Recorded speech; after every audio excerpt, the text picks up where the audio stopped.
Good morning, everyone. Welcome to the Teach Better Teams Build a Grid series that we are doing every single morning, Monday through Friday. This week, we are closing out the week, and we are going to be building a writing grid this morning. We are so excited to get into this. As you guys know, we've been building a grid every single day this week with different subject areas. Writing is some of my favorite subjects to be talking about, so I'm so excited to be here.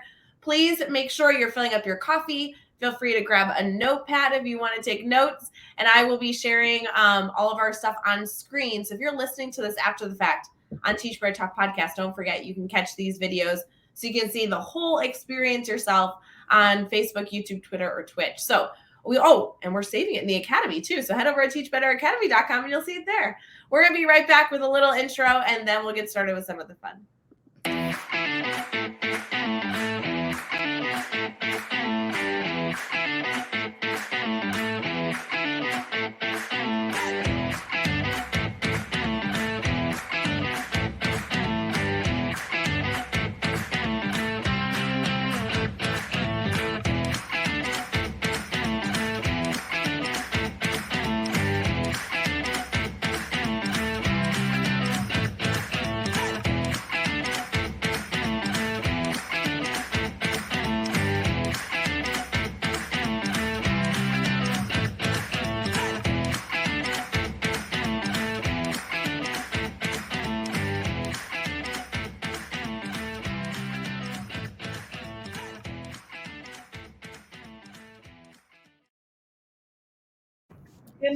Good morning, everyone. Happy New Year's Eve. Marie, how are you? I'm awesome. I'm awesome. Yeah. I'm so glad you're awesome. And I'm so excited that we get to be together on New Year's Eve to kind of like wrap up this series. It's been fun to build a grid all week long, but I really love building writing grids. So I think we're going to have a wonderful, wonderful discussion here. For our community that may not know you, which seems so strange because you're super active all over, but can you tell us a little bit about yourself? What do you teach? What do you do in education? All that jazz. Yeah, my name is Marie McCumber. I teach at the Ohio State School for the Blind. I teach 5th grade currently, but I'm an elementary teacher. I could teach anywhere, K through 6 in there. But I've been teaching 5th grade now. This is my 2nd year at it. It's awesome experience. All the kids in the school have a visual impairment of some degree. And so it's a really awesome, challenging dream job that I get to work every day. But I've been in education. This is my 14th year as an educator. I worked as a multiple disabilities and low incidence teacher before. I have so many educators that are considering the grid method or unsure if it's going to fit their classroom because there's this perceived understanding that it's only for those super high achieving kids that have everything going for them, that have supported parents at home and everything else. And I love that we're going to be able to dive into all these different opportunities all week long. We've been able to build different subject areas and model so many different differentiation components of the grid method for students, all students, to be successful and just kill it in the classroom. And now we get to talk about visually impaired students, which I don't think I've ever gotten to work. Well, that's not true. I think I've had a few students in my career that had that area, and I can't imagine having a whole classroom of students that all have that visual impairment. Will you tell me a little bit more about how you support those students? Yeah, so my classroom is very dynamic. So if you I have a full classroom. I've had considered a full classroom of 8 students. So before anybody laughs at me, because they're like, oh, it's cute, you have 8. I have 8 students who all have varying degrees of visual impairment. So, and I have a standard dynamic in that classroom. So if you think about kind of the typical percentages that you might see in a classroom, you have maybe 30% that's kind of behind or missing some skills, and you have 30% that's above everybody else. And then you have that kind of, no, that's not 60. See, my brain's not working yet. Like 40% is in there. That's kind of, quote unquote average, or where they should be, right? Which is the whole other, we could have a whole conversation. We'll just sidestep that whole thing. But, I have that dynamic in my classroom. On top of that, Of my 8 students, 6 are Braille learners. 5 are dual media, which means they read both print and Braille. And everyone is on a different level on print and or Braille. So like I have one of my students, he reads at an 8th grade level, in 5th grade, in print, but he's losing his vision. So he has to learn Braille, and he's at a middle of kindergarten level in Braille. And so I have to teach both to both of his levels in my classroom in the area of reading.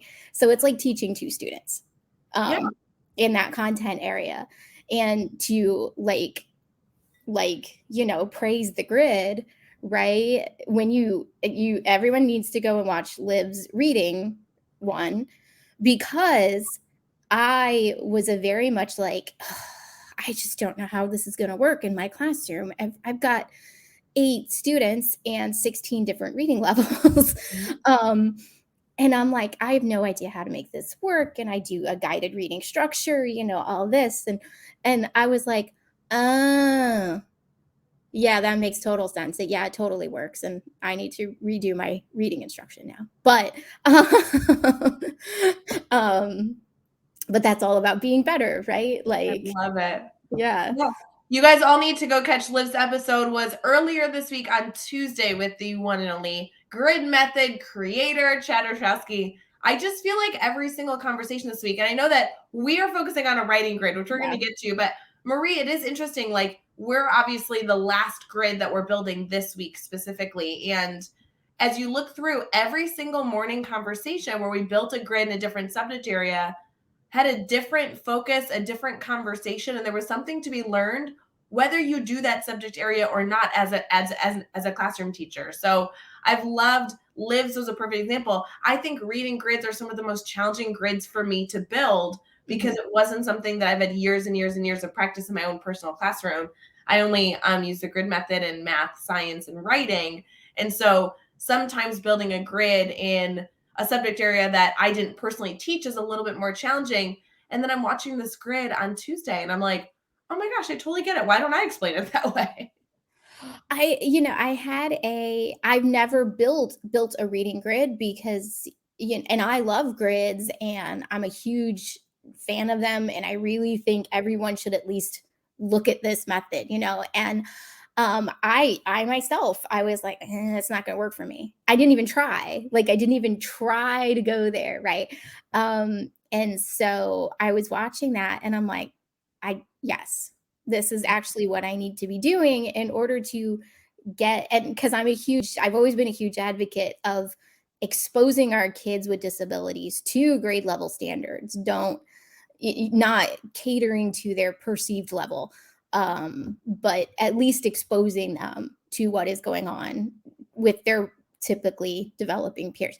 And so I'm like, this is how I reach 5th grade standards when my kids are reading at a 3rd grade level. And yeah, I got really pumped up after the reading one. Well, I am so glad you got pumped up, and today is going to be just as phenomenal because we get to talk about a writing grid. And I do have to tell you, it has been on my bucket list, but every time I talk to you, I get this reminder that it is on my bucket list. I am dying to come to your classroom. I would love to be around students who can show me Braille and all the incredible things that I'm confident you do to support those kiddos every single day.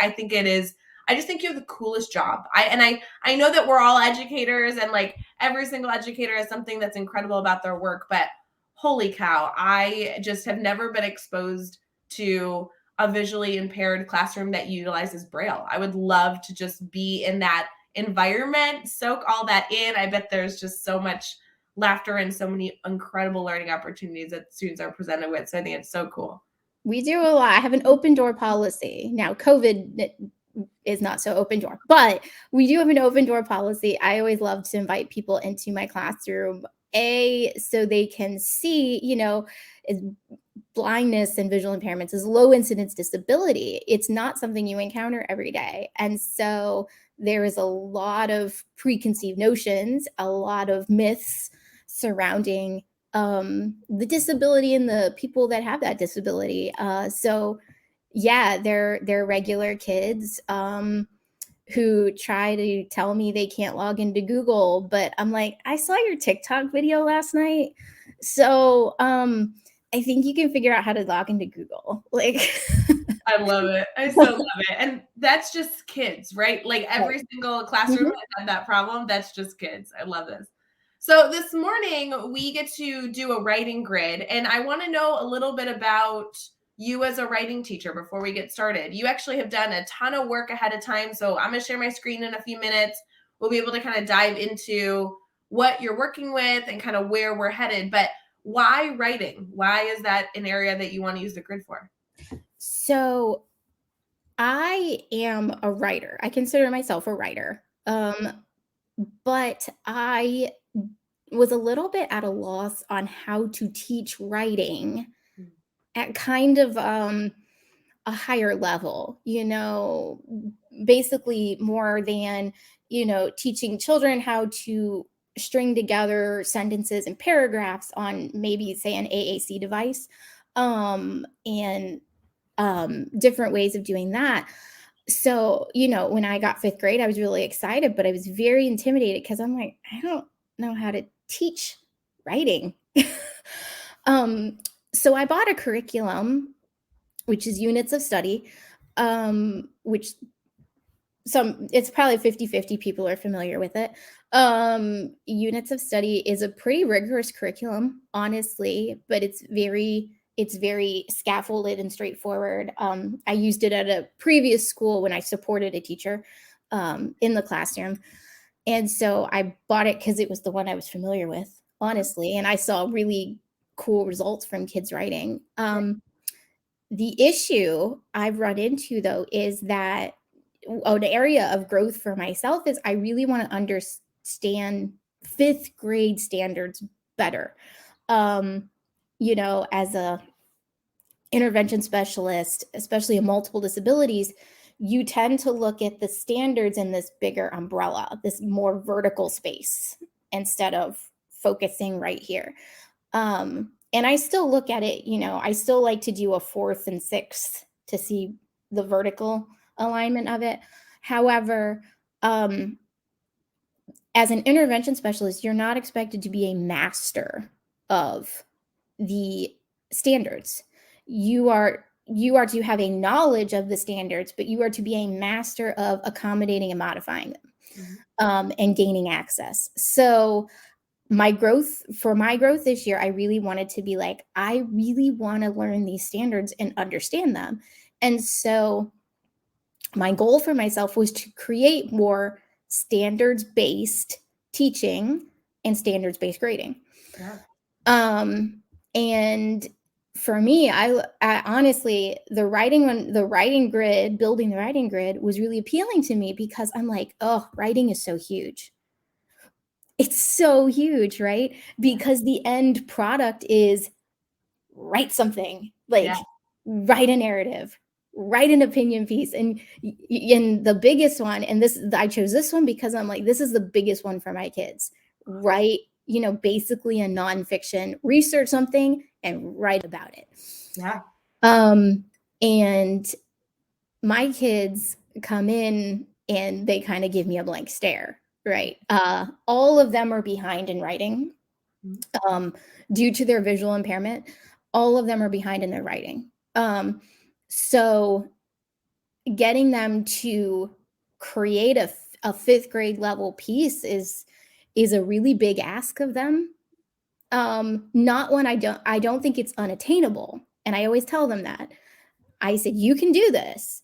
But I also tell them, I said, but I do know it's a big ask of you.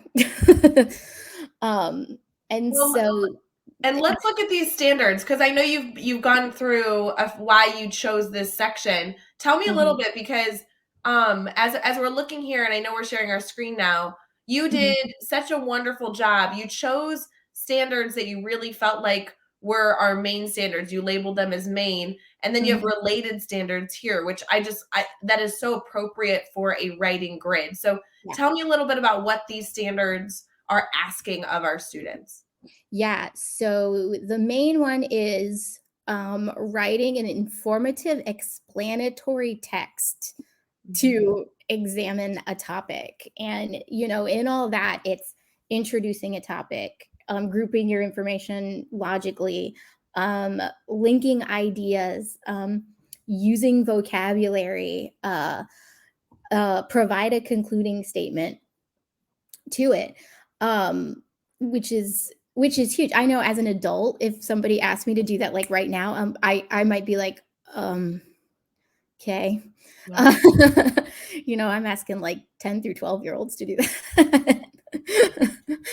The second one I put in our technology instruction. All of our students in the school get assistive technology instruction as part of having visual impairment. Sure.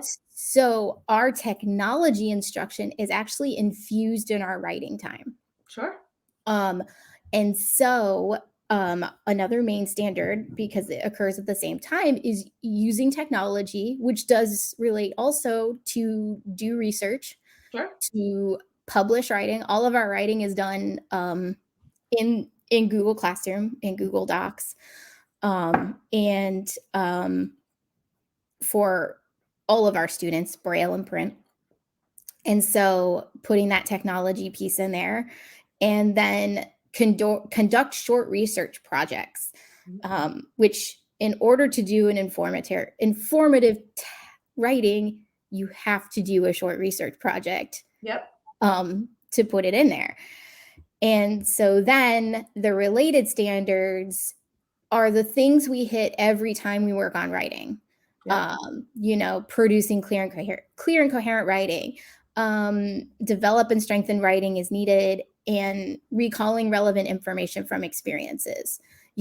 All that past stuff that we've been working on all year is going to come into play with this, in both writing and technology.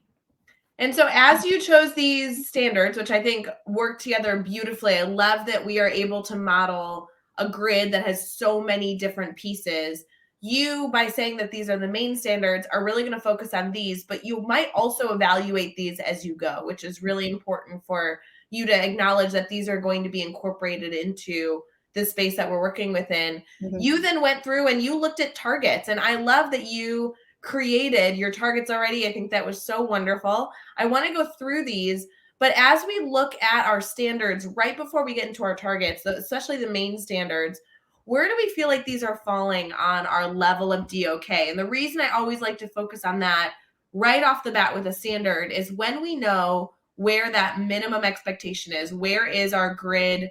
I'm sorry, where is our standard written at? What level, what depth of knowledge? We're going to help us figure out where in the grid the minimum expectation is for our students to complete. It's a common misconception that students need to go through the entire grid.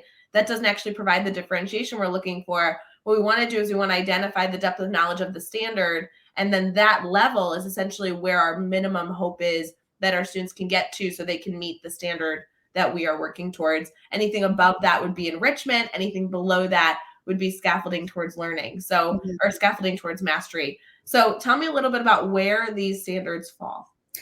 So I rated the main one, I guess, if you want to say that, is producing a piece of writing. And Mhm. for me, that falls in a DOK level 4 Mhm. because it's create and design. It Um, can. And that I think is a mhm, really interesting evaluation. I think that's super common to say that writing falls into a level 4. I think it'll mhm. be interesting as we develop. It might be a 3, Okay. depending on how this goes. So I think it's good to know that when students are actually creating something, they can actually create something at a lower level and Mhm. continue to evaluate it at a higher level in level 4. So Okay. this is gonna be really good. I agree with putting it in 4 for now. We might end up moving it down depending on what your goals are here. So I Mhm. like that. Good spot there. What about some of the other standards that you have here with guidance? That's probably going to be just throughout, and then Yeah. conducting a research project. That's probably just kind of throughout your grid. Mhm. Yeah. Perfect. Yeah. So If are I we? had Oh, sorry. No, go ahead. I was just gonna say, for the conducting the research project part, like, if I had to put a DOK number on it, I would probably put that in a 3. Because you're taking information, you're really evaluating it, the source of it and the value of the information related to your topic and things like that. And so No, I think you're in a good spot here with your mindset for sure. As you were creating your targets, did you struggle with these at all? How did you feel? I mean, you have so many statements here. That is wonderful. I love that also we're modeling that you can have multiple targets in a section. At the very end, you might find a really creative way to put these all into 1 or 2 targets. I Mhm. actually never feel that strongly that needs to be the case. I know many people have different opinions on that. I like having them chunked out. I like being able to go through and say, yep, did this one, yep, did this one, and kind of have simple statements that I can look at and say yes to all versus really robust 2 or 3 sentence targets that have a lot in them. So how did you feel about making these targets? Yeah, because my students come in behind, I want to give as much support and as much scaffolding as I can. Mhm. So I tend to be the same way. I tend to chunk it out, right? Instead of having obviously at the end, we'll see at the end, I have this big long sentence, but, at the beginning, you know, my students might have zero experience doing this coming into my classroom. And so I really want to piece out bit by bit what they're doing, Mhm. um, so that um, so that I'm sure that they have a really solid foundation Mhm. before moving forward. And I think that's a very class by class basis. Um, However, this is tend to this it I tend to start here. Um, with I like to give as much support as possible, and then I pre-assess, and then I move them, where they need to go. But if I'm just starting cold, we're gonna start ground level so that I know you have the foundation moving forward, and I'm not making assumptions about what you know or even what you remember from Yes. experiences. So, Um, Marie, it's really interesting because I think that your targets are so well structured. I love that you kind of did the what, the why, the when of all the pieces that you want them to understand. I am going to skip really quick just to talk about a few ways that you can mhm, structure a writing grid that I've seen successful. So I'm going to skip all the other stuff, which I know I'm breaking all the rules right now. I love And it. what I want us to look at is we have some options here. You've Mhm, created really, really beautifully chunked out targets for each level. And essentially, we might end up choosing to put all those targets in here and essentially just beautifully structure them within the level that, every box might satisfy a target depending mhm, on how these targets are written, how comfortable you are with the system that you've gone through. You might actually be closer than you think to being done with this grid because you've chunked your target so beautifully. The other just mindset that I want to present is not one that we even need to use. It's one that we can blend with other things. But I just want to go over a simple way that I think a lot of writing teachers might consider structuring your grid. Is that okay if we talk about that real quick? absolutely, yeah. Okay, perfect. So when we're looking at a grid for writing, there's a lot of different ways that we can do this. One of the ways that I have found a lot of success, especially if you're stuck on a grid, which I don't necessarily consider you stuck at all at this point, is looking at the grid really to help guide the writing process and model again all the background knowledge that you hope students come in with. You're really solidifying that in level 1, which you identified as something you want to focus on as well. Mhm, So looking at a grid for writing, and I know that we're looking at informational text right now. I usually look at that level 1 to be basing that background knowledge on giving students the opportunity to see what's coming for them, but the type of activities we're providing are at a low level. There's this common misconception that at a low level, they're only being exposed to low level content. That's not actually having to be the case, mhm, especially in a writing and reading grid and in other subject areas as well. We don't only have to focus on vocabulary, which is really common. And I know we modeled that yesterday a lot. Your level 1 content can be exposing them to really rich text, but only asking the student to understand that information at a level 1 depth of knowledge. So, for example, it is very common in a writing grid to have level 1 be exposing the student to all the types of elements that they're going to find in their writing piece. So for an example that's unrelated to ours, if you were having a student write an argumentative essay, you can expose them to how to write a thesis. You can expose them to really rich sentences that model thesis writing and really wonderful thesis statements to use. But then the type of question that we're going to ask the student is maybe only to identify something about that statement. So they're not writing their own thesis at this point in time, but they're able to be exposed to that really rich content. Mm-hmm. So I think that there's a lot that we can do here with yours as well, where you might be giving them examples and text that is really showing them where they're heading in level 1. But really what you're asking them to do at the end of that exposure to those learning opportunities is just to simply identify pieces so that they're slowly building on that background knowledge. Mm-hmm. And level 2, then, it's really common to actually start the writing process, but you're doing it in that really beautiful chunked out session where you're looking at, you could even actually consider starting your research project in level 2 by having students work through identifying the topic, going through what type of research, how you want them to go about research, having them begin those things. And then as they collect the research at that lower level, then at the higher level, like in level 3, that's where they're analyzing their research. That's how they're actually looking at taking their research and putting it into a sentence or putting it into a structure. So that way the research doesn't have to be conducted all the way at the end, but throughout the grid, throughout the writing process, they can be doing these high level skills, but slowly building on those skills by analyzing them, interpreting them, and then creating new with those skills as the grid builds. The other thing that I've seen then is that at level 3, a student can be putting those pieces together, really constructing their writing piece. At the end of level 3, we can really see students, depending on the type of writing they're looking at, having kind of a final product, but it's more or less a final product that they still have so much analyzing and evaluating they can have.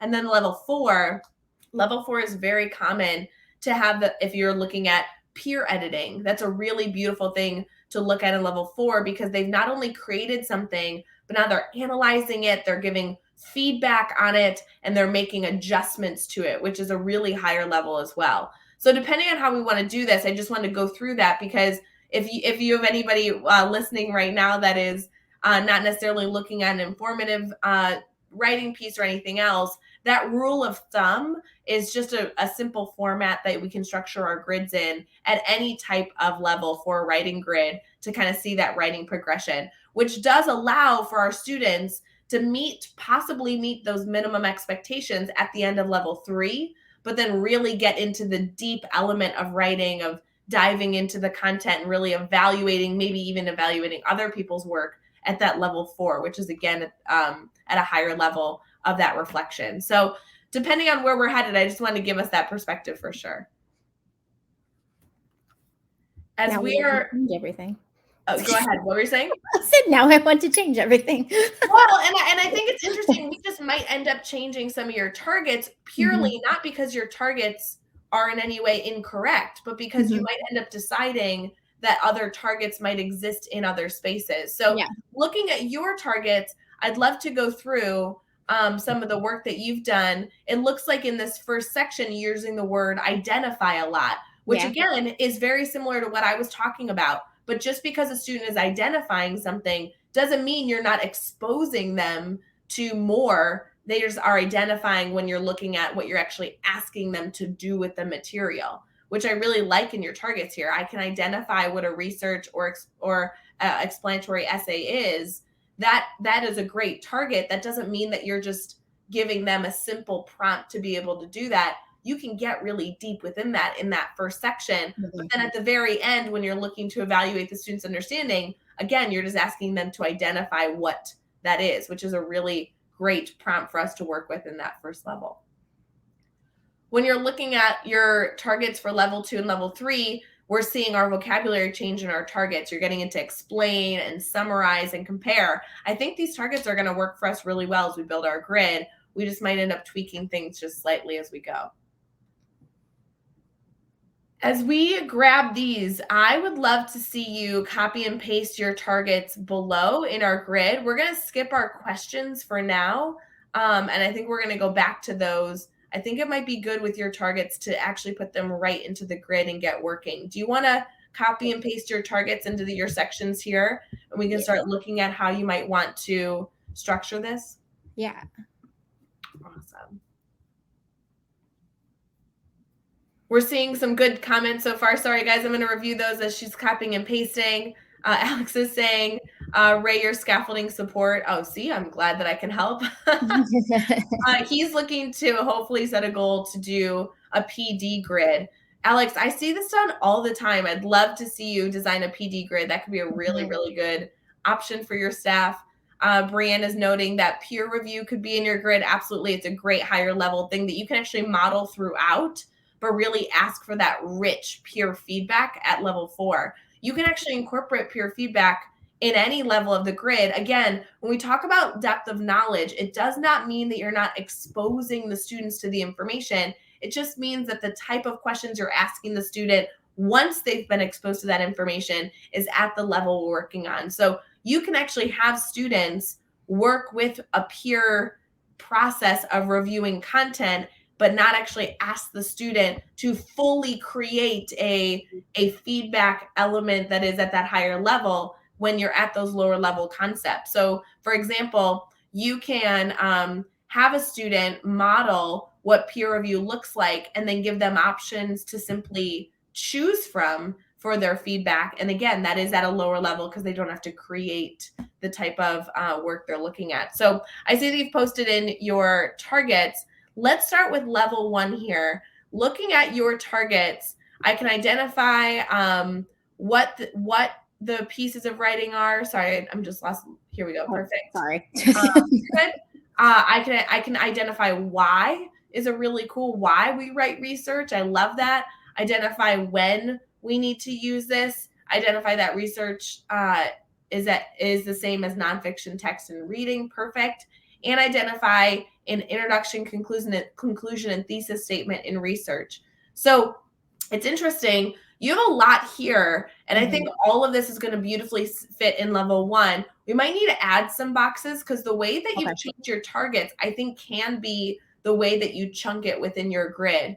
When you're looking at these targets, do you feel that one target is easiest to start with?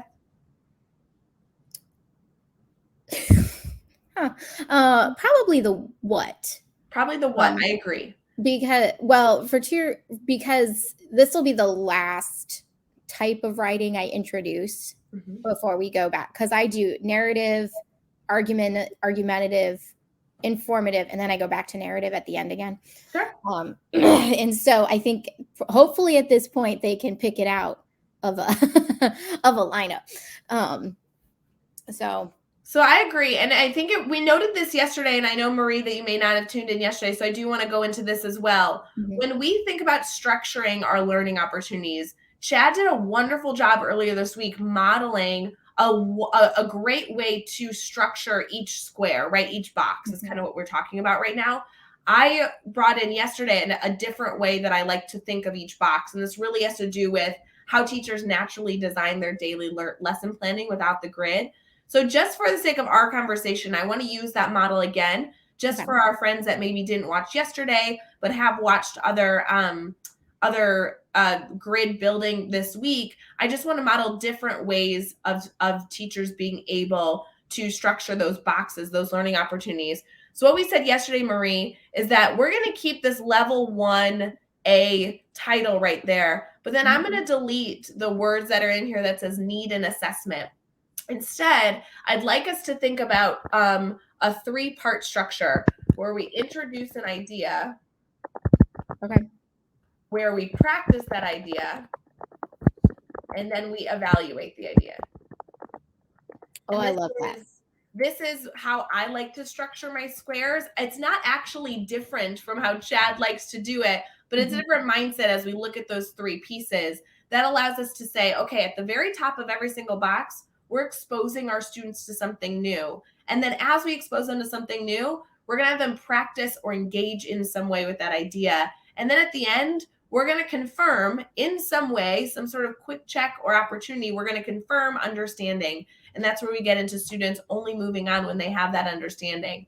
So we're going to evaluate the student in some way that they grasp the concept that we're focusing on. So with kind of that focus, those three pieces, if we start with the what, the introducing of the idea literally is the target. Like, what is research? What is an exploratory essay? And so that can be our topic that we focus on in 1A if you want to type that in there. Yeah. Like type it up here, or do you want it here? Yep, you can do it wherever you want. We're just kind of drafting, so it can be messy. Okay. So we can kind of get into how you do that later, but that would be the topic, what we're exposing them to. And then we'll give them some way to practice that. So maybe you give them different types of text to read, and they have to identify, oh, this is a narrative. This isn't a research essay. This is how I know it's a research essay. So you're probably going into what it is and the components of it. Mm-hmm. And then how we evaluate that could be as simple as giving them 2 pieces of writing to look at. And you really, again, lower level concept, you're really looking at those 2 very rich pieces of writing, and you're saying, point to the one that is the research project and point to the one that's not. Right. And so again, we're asking them a low level concept, still by exposing them to really great examples of writing with those mentor texts. Does that make sense? Yeah, absolutely. After the what, looking at your targets, what do you feel like is the next target we can work with? The why or the when? I actually wonder if we could put those together. And I don't think we need to, but depending on how you go about teaching it, you might get into the why and the when in a similar manner. So for today, let's put them together. So why are we using something and when is it appropriate? Could be something that, depending on how you teach it, might go perfectly together in one section.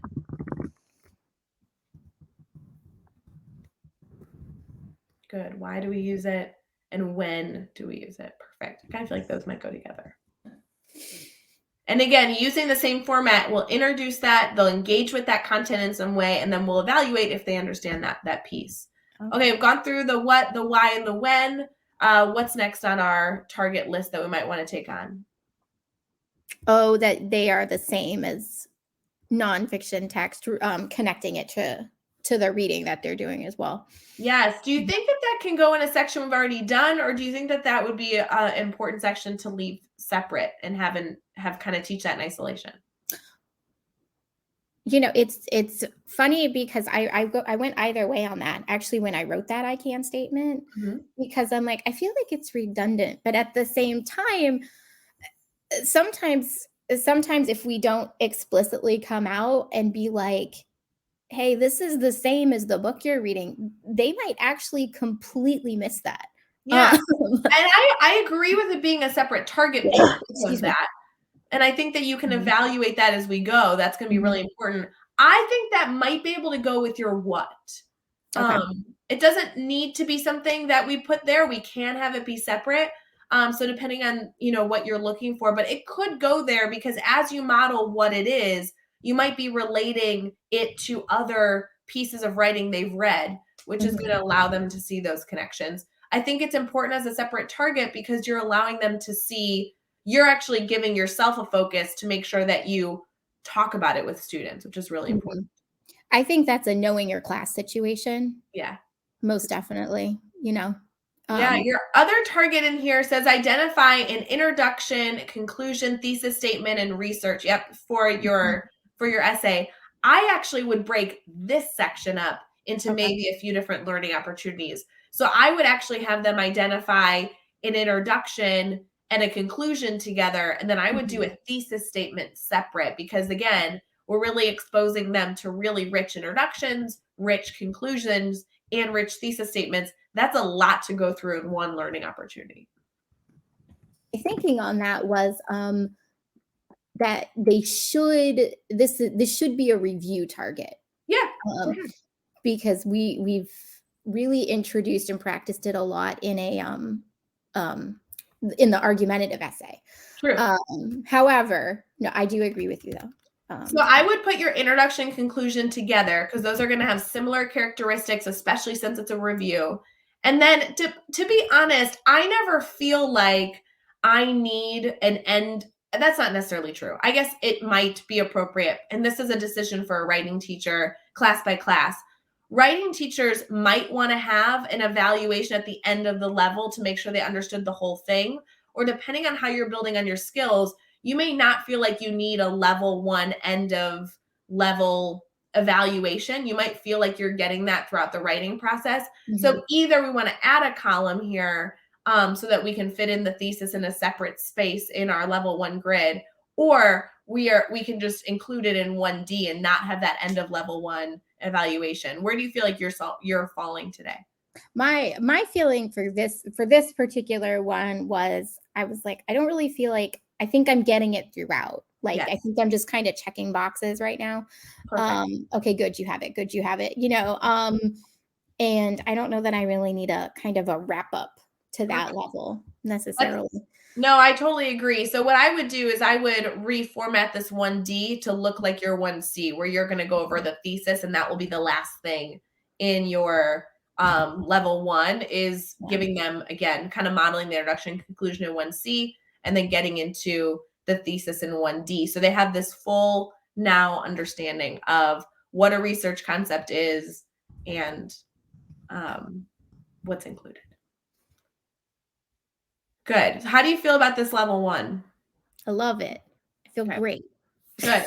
We absolutely could have added more boxes if we needed. I want to clarify for those of you that are watching at home, there are 4 boxes here, but I've had grids that have 6 or 7 boxes in level 1 because just like you, Marie, I feel like we kind of keep our mindset very similarly. I love to chunk things out smaller. My mindset is I'd rather have more boxes and more chunk content at the bottom than put too much into each box, too much into a grid.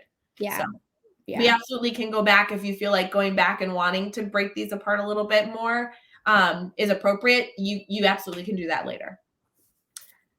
Getting into our level 2, we've built that foundation. They've been exposed to different pieces of writing. They're really understanding those fundamentals. What do we want to focus on here in level 2? What targets do we feel like we want to dive into next? Probably explain or summarize. Okay. The main idea or the main idea and details, or the summarization, which can also, depending on your class, you could put those together too. My class, I have to chunk them out. I will tell you, you're getting in here in level 2. It says I can cite sources when completing research. I might want to talk about citing sources in level 1. So because is that something that they've learned in the past before, how to do that? They've been exposed to it. We haven't really worked on it. I've exposed them to how to do it, but I haven't expected of them yet. How's that? I might add it in level 1 so you Okay. can build on it in level 2. So I know that that's a target we had in level 1 or in level 2. I might add one here. And I'm trying to think. So we're going to go over the basics of research. Then we want to go into the why of research. Then we're kind of getting into in C and D the pieces of research. I think citations belong in the pieces. So I don't know if we want to add it to 1E or if we want to add it and switch some things over, but I'm going to add a column here. Okay. And if I were you, I would bring that in. And again, the reason I think so is because citations are a tricky concept. Yeah. So you can expose that to them here. I think that that's going to allow them to see, again, just because they've been exposed to it, you can expose them again in level 1 and then move up a little bit. So I don't know if you want to do, I think maybe after you review a thesis, get into what a citation is, why it's important, and have them see an example of citations, right? Yeah.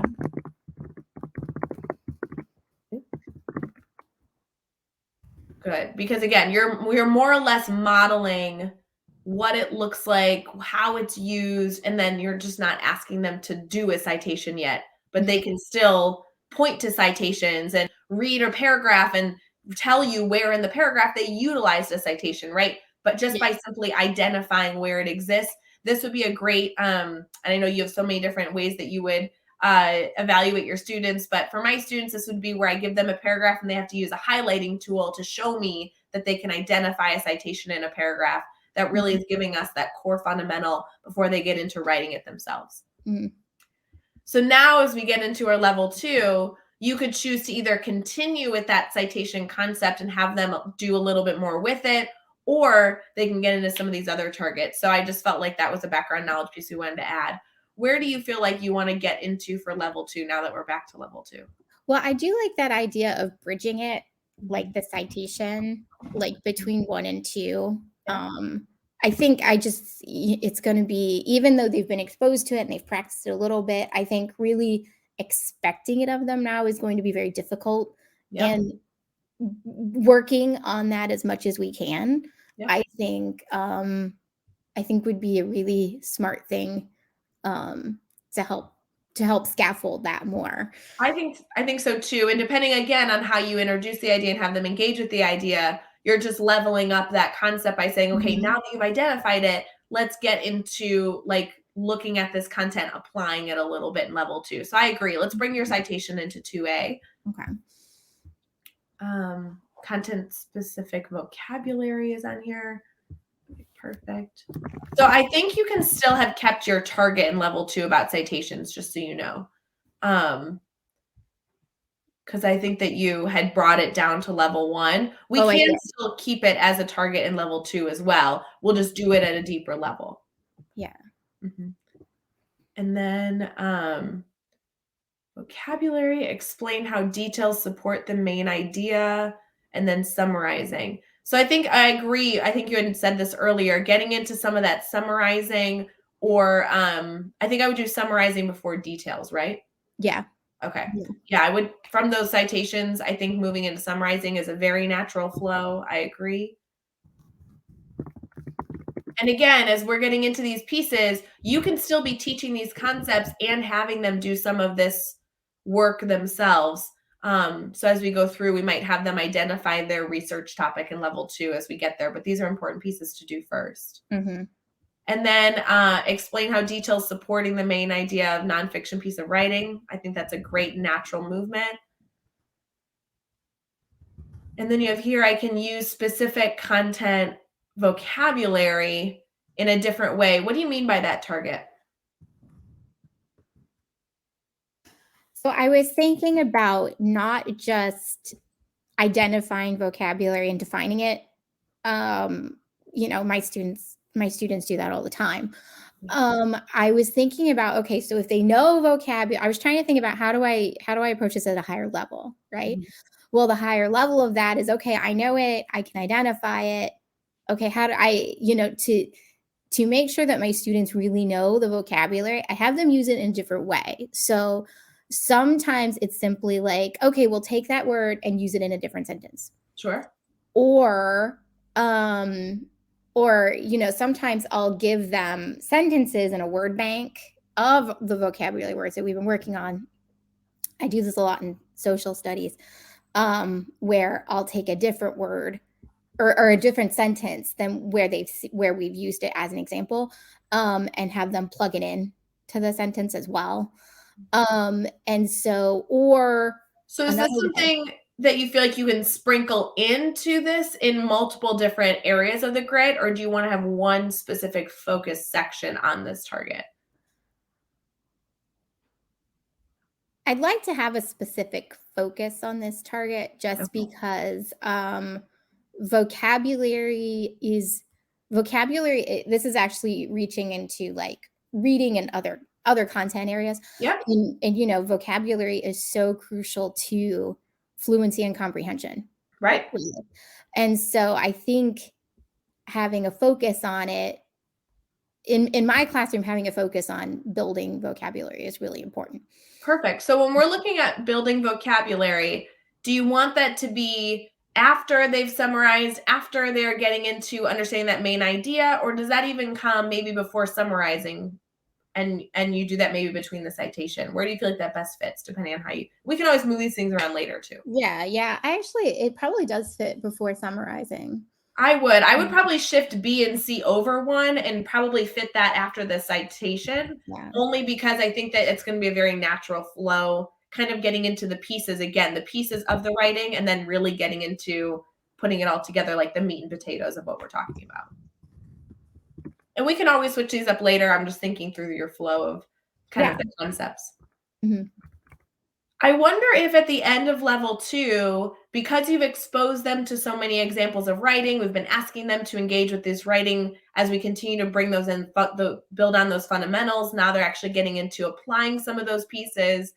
This might be a good spot for them to identify what they want to research. So at the end of level 2, they've been exposed to a lot of examples of what they're going to be working on, and then they've made their decision now of how they want to do this on their own. So as you get into level 3, they can be applying these concepts to their choice of topic, and you can approve that before they get into level 3, before they level up. Does that make sense? Yeah, I like that. And I think that really sets them up for success as you get into your level 3 targets, where you're getting into comparing and contrasting appropriate sources and really looking at different things. They can actually be modeling those targets while working with their own specific area, depending on how you want to do that. Okay. So we're actually running out of time here, but how are you feeling with how this grid's being written so far? Good. Yeah? I do. I feel really comfortable. Feel really comfortable with it. If I had one question, it's that my level 4 is obviously, I can write an informative text, right? But it's a really huge long sentence. And I guess my question was, did I do too much in that sentence? What I did was if you went back up and looked, I underlined where I took wording directly out of the standard and put it into my targets. Yep. And that's what I did for this. I'm like, okay, so at the end of 5th grade, this is what they should be able to do, right? And it's that, but I'm like, that looks very large to me. So I think there's an important differentiation we need to look here, where just because the target is long doesn't mean that that is literally the only point where they do that target. And I'm sorry if that was unclear, but just because the target says, okay, this is the big shebang, they've done all these things, they actually can be putting together pieces of that at lower levels, which is what I was trying to explain before. Yeah. They can be writing their introduction in level 3, but actually compiling everything together and evaluating how each piece moves to the next in level 4. That is still a higher level skill. They don't have to begin those processes at level 4 just because our target's written that way. So I think that's the biggest difference. And sometimes what I see in a writing grid is sometimes we get to the big end of meeting the grade level standard, and that's when we finally put it all together. In a writing grid, you can actually put your pieces together as you go. And then now when they get to that level at end of level 3 or get to that beginning of level 4, now they have all these pieces and now they're constructing it.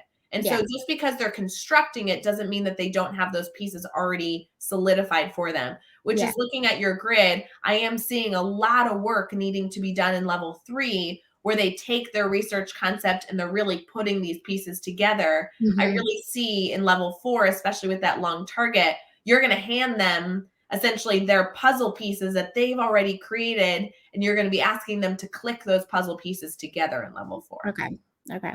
Does that make sense? Yeah, total sense. Yes, absolutely. So as you are looking at your grid, do you feel like you're in a good spot to keep building and constructing all these pieces on your own? Yeah, I do. Or at least doing as much and then calling up my new BFF Ray and being like, I need help. And I said this to Karen off air yesterday after she had been live with me, but I was like, get working on this and then email me. I will totally take a look at it. And it's so much easier to look at someone else's grid when you've gone through some of these beginning questions and discussions, because now when you send me the grid, I won't be like, okay, Marie, what's your standards you're working on? How did you get here? Why is it constructed this way? But I'm going to be able to really give you feedback. And there are a lot of layers of types of feedback you might want on your grid. You might send it to me and say, okay, does this flow work? It's like, yeah, I really agree with the flow. And then you might send it back to me a few weeks later and say, okay, now I've added in the checkpoints of when I'm going to look at my students and they're going to meet with me versus just getting feedback maybe a separate from meeting with me, how does that look? And there's so many different ways to look at this grid. So I would love to see it later. I hope that you do reach out. That's going to be important. Yeah. I've Do you- been very pumped up to like with these live, like with these like building live. I've been like really pumped up and like re-inspired. Good. No, that's the point. That's totally the goal. Can I circle back to something very quick? Absolutely. And then I do want to address Holly's comment too. Sorry. So Alex said he wants to build a PD grid. Yeah. And for anybody else who would like to build a PD grid, Brianne Fennell has built PD grids and used them. Yeah. In PD. So I'm gonna shout out my girl and say you need to hit her up if you need like advice. Yeah, Brianne is incredible. She was not only an incredible ambassador, but now a member of the Teach Better team. We love all Bree's energy and insight that she shares. And she's been in the comments too. So I hope that there's some collaboration going on. Holly's comment here says, I'm totally guilty of making super long, complex looking targets and sentences. Yeah, Marie, I just think her comments really emphasizing that sometimes when we're drafting, things look messy, but it doesn't mean that they're incorrect. Just keep them messy for a while. So that's awesome. Yeah.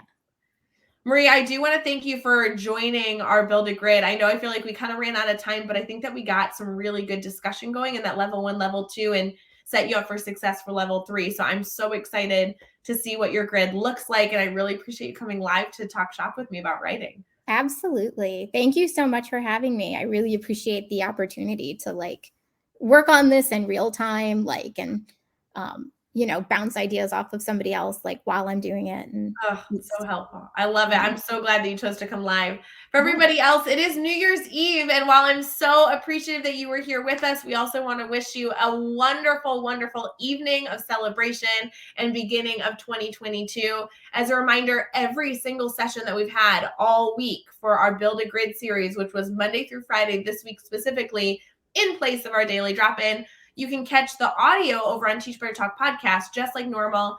But you can also go to our academy, teachbetteracademy.com, and we are going to save all these together. So you can actually watch Monday through Friday without having to hunt for them. They'll be saved in there for you to watch as many times as you need. And obviously reach out to Chad and I or anyone else on the team, including Brianne, who's in the comments, so that we can help you as you are beginning your journey. As a reminder also, if you have not checked your email, this Build a Grid series we love doing, but we know that we want to do it more often. And there is a brand new webinar that we just announced that is completely free.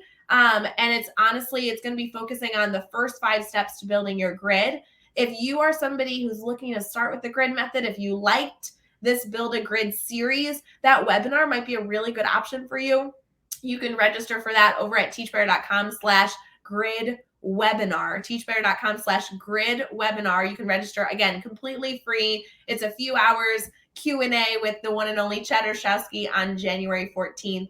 I'd love to see so many of you not only choosing to participate in that, but bring a friend, bring a buddy, expose them to the work we've been able to do all week. And it should be just a good time to hop on a Zoom call and get some specific questions answered so that you feel confident getting started.